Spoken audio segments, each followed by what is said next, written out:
یہ جس دن کی بات ہے آپ نے پوچھا صحابہ کوئی خواب سناؤ، تو لوگوں نے کہا حضور ہمیں تو کوئی خواب نہیں ہے. آپ نے فرمایا آج ہمیں خواب آئے. اب لوگوں کی خوابوں کی تعبیریں آپ بیان فرماتے تھے تو عرض کہ یا رسول اللہ صلی اللہ علیہ وسلم آپ اپنے خواب کی تعبیر بیان فرمائیں. تو نبی علیہ الصلوۃ والسلام نے فرمایا کہ اس خواب کی تعبیر یہ ہے، قول العلم، اس کی تعبیر علم ہے کہ ہم نے جو دودھ حضرت عمر رضی اللہ عنہ کو پلایا ہے وہ ہم نے علم نبوت پلایا.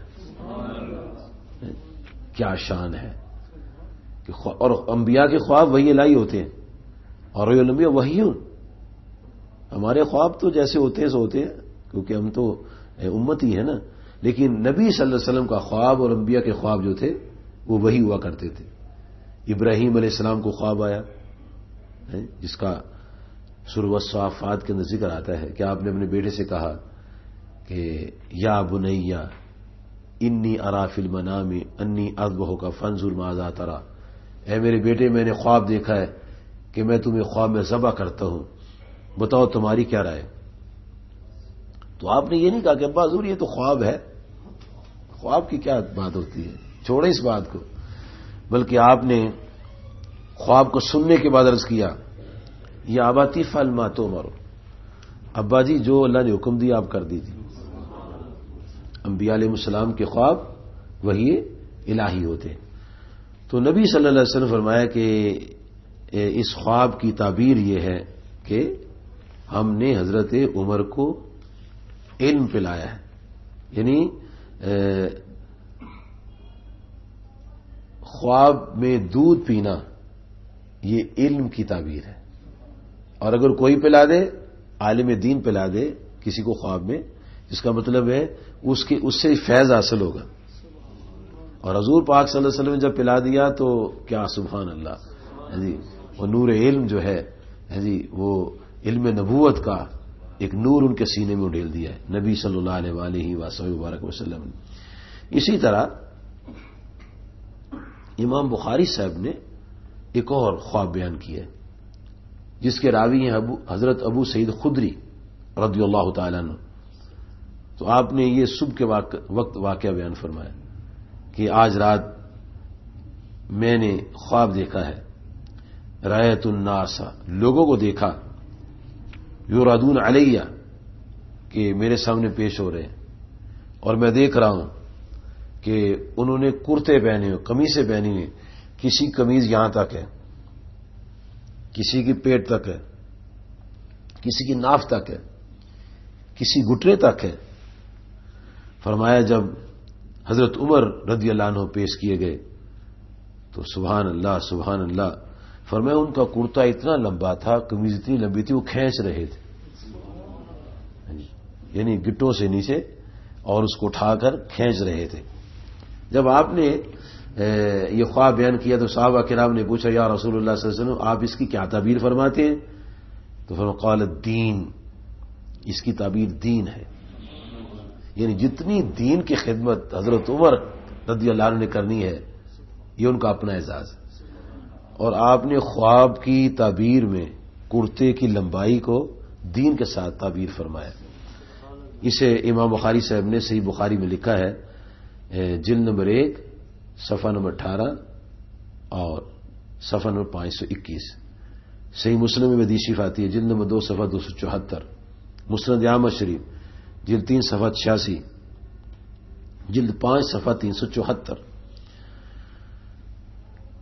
فتح الباری جلد 7 صفحہ 52، عمدۃ القاری شرح بخاری جلد 8 جز 16 صفحہ 199، تفہیم البخاری جلد 2 صفحہ 599، کنز المال حدیث نمبر 32730 جلد نمبر 11 صفحہ 576. یعنی ان ڈھیروں کتابوں کے اندر یہ دونوں آپ سرکار علیہ الصلوۃ والسلام کی خوابوں کی تعبیریں بیان ہوتی ہیں. یعنی آپ نے علم بھی عطا فرمایا اور دین کا جتنا حصہ ان کو ملا ہے، خدمت کا موقع ملا ہے، کسی کو اتنا موقع نہیں ملا. اور آپ نے بڑے پرسکون انداز میں، بڑے خوبصورت انداز میں تقریباً 10 سال آپ نے اسلام کی خدمت کی ہے، حکومت فرمائی ہے، اور اس دور میں آپ نے اسلام کو بہت عروج آپ کی وجہ سے اللہ تعالیٰ نے عطا فرمایا.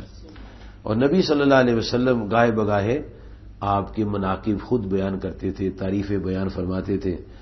جی ایک دن نبی صلی اللہ علیہ وسلم فرمایا والذی نفسی بیدہ، مجھے قسم ہے اس ذات کی جس کے ہاتھ میں میری جان ہے کہ عمر جب کسی راستے سے گزرتے ہیں سامنے سے شیطان آتا ہے تو راستہ بدل لیتا ہے. حضرت عمر رضی اللہ عنہ کو شیطان دے کر راستہ بدل لیتا. کتنی عظمت و شان ہے. اچھا دل میں یہ خیال پیدا ہو سکتا ہے، سوال پیدا ہو سکتا ہے کہ یار یہ تو عمر کی شان ہے رضی اللہ عنہ، تو کیا نبی صلی اللہ علیہ وسلم کو دے کر شیطان راستہ نہیں بدلتا تھا؟ آپ نے ایک دن ارشاد فرمایا کہ ہر انسان کے ساتھ ایک شیطان اور ایک فرشتہ ہے. نبی صلی اللہ علیہ وسلم جب یہ بات فرمائی تو صحابہ کرام رضی اللہ عنہ نے پوچھا یا رسول اللہ صلی اللہ علیہ وسلم کیا آپ کے ساتھ بھی ہے؟ فرمایا ہاں تھا، لیکن اس کو ہم نے مسلمان کر لیے. آپ کا شیطان مسلمان ہو گیا. اور فرمایا وہ مجھے اچھی بات ہی کہتا ہے، غلط بات نہیں کہتا. اچھا اب یہ دیکھیں کہ حضرت عمر رضی اللہ عنہ کو دیکھ کر شیطان راستہ بدل لیتا ہے.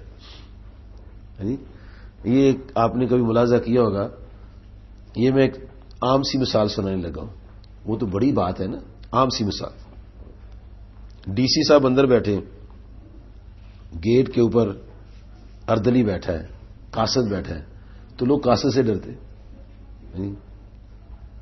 حاکم اور کوتوال ہے، کوتوال سے زیادہ ڈریں گے اور حاکم مہربان ہوتا ہے. نبی صلی اللہ علیہ وسلم چونکہ مہربان ہے تو آپ کو اپنے سب کے لیے رحمت ہی رحمت ہے.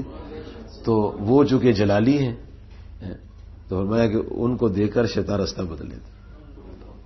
اس کا یہ مطلب نہیں کہ آپ کو دیکھ کر شیطان آپ کے قریب آ جاتا ہے، بلکہ شیطان آپ کا تو مسلمان ہو چکا ہے اور شیطان کا آپ پر تصرف ہے ہی کوئی نہیں. آپ نبی اللہ علیہ الصلوۃ والسلام ہیں. بلکہ قرآن مجید تو کہتا ہے کہ اللہ کے بندوں میں جو اللہ کے مقبول بندے ہیں ان پر بھی شیطان کا تصرف نہیں. شیطان نے خود اقرار کیا کہ یا اللہ تیرے بندوں پر میرا زور نہیں چلے گا، باقیوں کو تو ویسے لپیٹ لوں گا.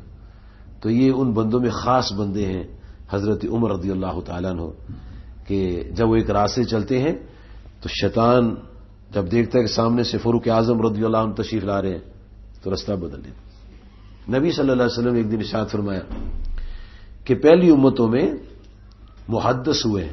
ایک ہوتے ہیں محدث، ایک ہوتے ہیں محدث. محدث اسے کہتے ہیں جو حدیث بیان کرتا ہے، اور محدث اسے کہتے ہیں کہ جس پر الہام ہوتا ہے. نبی علیہ الصلوۃ والسلام نے فرمایا کہ پہلی امتوں میں ایسے لوگ ہوئے ہیں کہ جن پر الہام ہوتا تھا، تو میری امت میں اگر کوئی ہوگا تو عمر رضی اللہ عنہ. چنانچہ آپ اکثر جو باتیں فرمایا کرتے تھے وہ الہامی باتیں ہوتی تھی. جی اسے امام بخاری رضی اللہ عنہ نے نقل کیا ہے. وَلَقَدْ كَانَ فِي مَا قَبْلَكُم مِّنَ الْأُمَمِ يُحَدِّثُونَ فَإِنْ يَكُن فِي أُمَّتِي أَحَدٌ فَإِنَّهُ عُمَرُ. نبی علیہ الصلوۃ والسلام فرماتے ہیں ہر امت میں محدث ہوا ہے، اور میری امت میں اگر کوئی ہوگا تو حضرت عمر ہیں جن پر الہام ہوگا. اس ارشاد کی روشنی میں ایک واقعہ جو ہے امام بخاری صاحب رحمۃ اللہ کی کتاب صحیح بخاری سے جمع القرآن کے باب سے جلد نمبر 2 صفحہ نمبر 745 سے سننے والا ہے. امام بخاری رحمۃ اللہ فرماتے ہیں کہ جب کئی صحابہ شہید ہو گئے جو حافظ قرآن تھے، خصوصاً جنگ یمامہ میں جب مسیلمہ کذاب کے مقابلے میں مسلمان گئے تو تقریباً 700 قریب حفاظ کرام شہید ہو گئے. تو ایک دن حضرت عمر رضی اللہ عنہ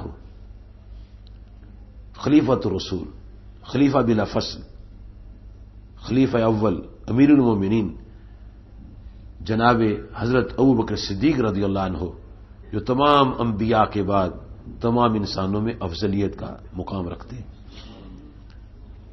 ان کے پاس حضرت عمر